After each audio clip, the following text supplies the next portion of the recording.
नमस्कार दोस्तों। आज की कहानी है बेताल पच्चीसी। बेताल पच्चीसी संस्कृत के बेताल पंचविंशति 25 कथाओं से युक्त एक ग्रंथ है। इसके रचयिता बेताल भट्ट बताए जाते हैं, जो न्याय के लिए प्रसिद्ध राजा विक्रम के 9 रत्नों में से एक थे। ये कथाएं राजा विक्रम की न्याय शक्ति का बोध कराती हैं। बेताल प्रतिदिन एक कहानी सुनाता है और अंत में राजा से ऐसा प्रश्न पूछ कर देता है कि राजा को उसका उत्तर देना ही पड़ता है। उसने शर्त लगा रखी है कि अगर राजा बोलेगा तो उससे रूठकर फिर से पेड़ पर जा लटकेगा, लेकिन ये जानते हुए भी सवाल सामने आने पर राजा से चुप नहीं रहा जाता। प्रारंभ की कहानी। बहुत पुरानी बात है। धारा नगरी में गंधर्वसेन नाम का एक राजा राज करते थे। उसके 4 रानियां थीं। उनके 6 लड़के थे, जो सबके सब बड़े ही चतुर और बलवान थे।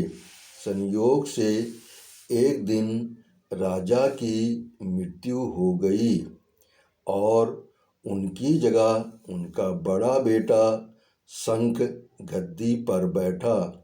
उसने कुछ दिन राज किया, लेकिन छोटे भाई विक्रम ने उसे मार डाला और स्वयं राजा बन बैठा।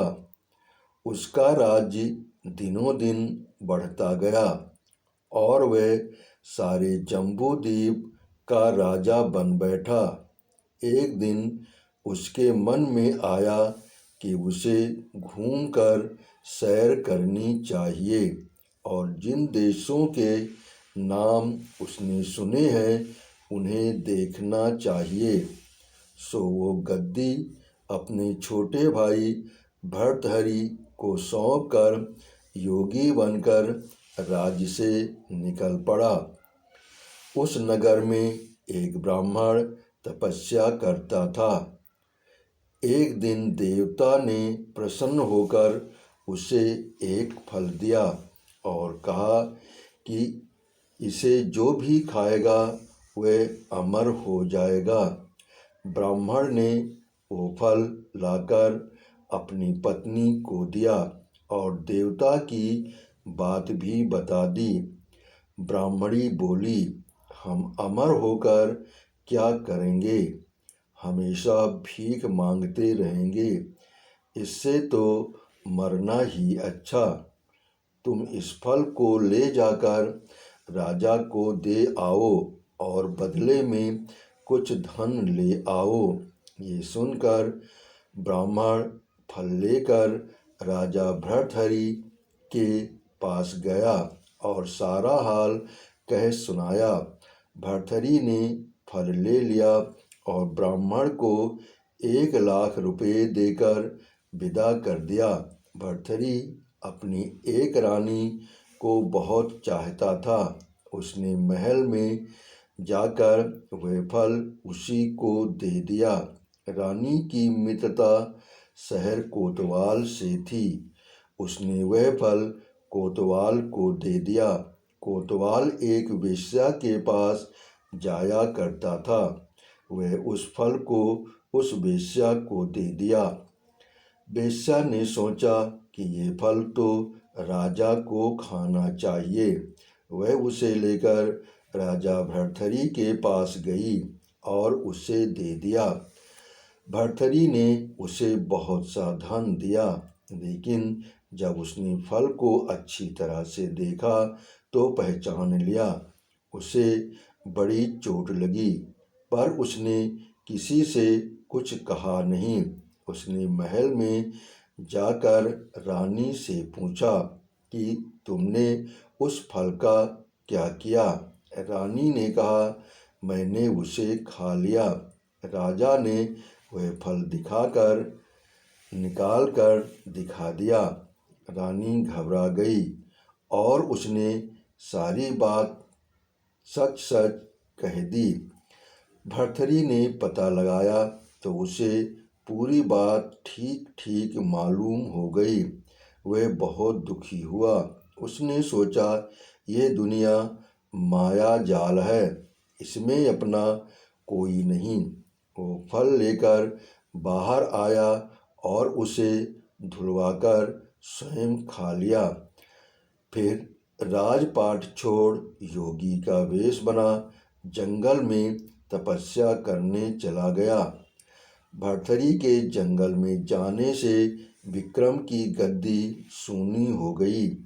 जब राजा इंद्र को यह समाचार मिला तो उन्होंने एक देव को धारा नगरी की रखवाली के लिए भेज दिया। वो रात दिन वहीं रहने लगा। भर्तृहरि के राजपाट छोड़कर वन में चले जाने की बात विक्रम को मालूम हुई तो वो लौटकर अपने देश में आया।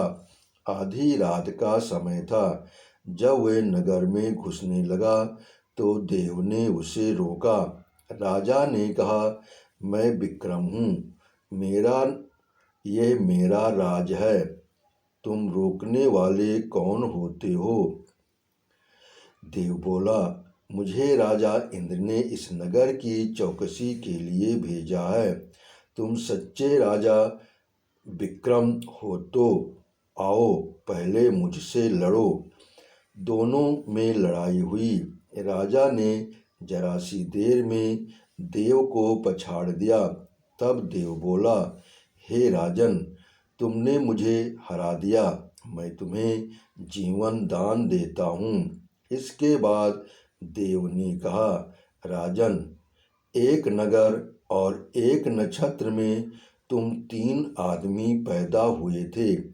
तुमने राजा के घर में जन्म लिया, दूसरे ने तेली के और तीसरे ने कुम्हार के। तुम यहाँ के राजा राज करते हो। तेली पाताल का राज करता था। कुम्हार ने योग साध कर तेली को मारकर शमशान में पिशाच बना सिर से पेड़ से लटका दिया। अब वह तुम्हें मारने की फिराक में है, उससे सावधान रहना। इतना कहकर देव चला गया और राजा महल में आ गया। राजा को वापस आया देख सबको बड़ी खुशी हुई। नगर में आनंद मजा आ गया। राजा फिर राज करने लगा। एक दिन की बात है कि शांतिशील नाम का एक योगी राजा के पास दरबार में आया और उसे एक फल देकर चला गया। राजा को आशंका हुई कि देव ने जिस आदमी को बताया था कहीं ये वही तो नहीं है। ये सोचकर उसने फल नहीं खाया, भंडारी को दे दिया। योगी आता और राजा को एक फल दे देता। संयोग से एक दिन राजा अपना अस्तबल देखने गया था। योगी वहीं पहुंचा और फल राजा के हाथ में दे दिया। राजा ने उसे उछाला तो वह हाथ से छूटकर धरती पर गिर पड़ा। उसी समय एक बंदर ने झपट कर उसे उठा लिया और तोड़ डाला। उसमें से एक लाल निकला जिसकी चमक से सबकी आंखें चौंधिया गईं। राजा को बड़ा अचरज हुआ। उसने योगी से पूछा, आप यह लाल मुझे रोज क्यों दे जाते हैं? योगी ने जवाब दिया, महाराज, राजा, गुरु, ज्योतिषी, वैद्य और बेटी, इनके घर कभी खाली हाथ नहीं जाना चाहिए। राजा ने भंडारी को बुलाकर पीछे के सब फल मंगवाए तुड़वाने पर सब में से एक एक लाल निकला। इतने लाल देखकर राजा को बड़ा हर्ष हुआ। उसने जौहरी को बुलवाकर उनका मूल्य पूछा। जौहरी बोला, महाराज, ये लाल इतनी कीमती हैं कि इनका मोल करोड़ों रुपए में भी नहीं आंका जा सकता। एक एक लाल एक एक राज्य के बराबर हैं। ये सुनकर राजा योगी का हाथ पकड़कर गद्दी पर ले गया। बोला, योगीराज, आप सुनी हुई बुरी बातें दूसरों के सामने नहीं कही जाती। राजा उसे अकेले में ले गया। वहाँ जाकर योगी ने कहा, महाराज, बात यह है कि गोदावरी नदी के किनारे मसान में मैं एक मंत्र सिद्ध कर रहा हूँ। उसके सिद्ध हो जाने पर मेरा मनोरथ पूरा हो जाएगा। तुम एक रात मेरे पास रहोगे तो मंत्र सिद्ध हो जाएगा। एक दिन रात को हथियार बांधकर तुम अकेले मेरे पास आ जाना। राजा ने कहा, अच्छी बात है। इसके उपरांत योगी दिन और समय बताकर अपने मठ में चला गया। वह दिन आने पर राजा अकेला वहाँ पहुँचा। योगी ने उसे अपने पास बैठा लिया। थोड़ी देर बैठकर राजा ने पूछा, महाराज, मेरे लिए क्या आज्ञा है? योगी ने कहा, राजन, यहाँ से दक्षिण दिशा में 2 कोस की दूरी पर मसान में एक सिरस के पेड़ पर एक मुर्दा लटका है। उसे मेरे पास ले आओ। तब तक मैं यहाँ पूजा करता हूँ। ये सुनकर राजा वहाँ से चल दिया। बड़ी भयंकर रात थी। चारों ओर अंधेरा फैला था। पानी बरस रहा था। भूत प्रेत शोर मचा रहे थे। सांप आज कर पैरों में लिपटते थे। लेकिन राजा हिम्मत से आगे बढ़ता गया। जब वो मसान में पहुंचा तो देखता क्या है कि शेर दहाड़ रहे हैं, हाथी चिघाड़ रहे हैं, भूत प्रेत आदमियों को मार रहे हैं। राजा बेधड़क चलता गया और सिरस के पेड़ के पास पहुंच गया। पेड़ जड़ से फुनगी तक आग से धधक रहा था। राजा ने सोचा, हो न हो, ये वही योगी है जिसकी बात देव ने बताई थी। पेड़ पर रस्सी से बंधा मुर्दा लटक रहा था। राजा पेड़ पर चढ़ गया और तलवार से रस्सी काट दी। मुर्दा नीचे गिर पड़ा और दहाड़ मार मार कर रोने लगा। राजा ने नीचे आकर पूछा, तू कौन है?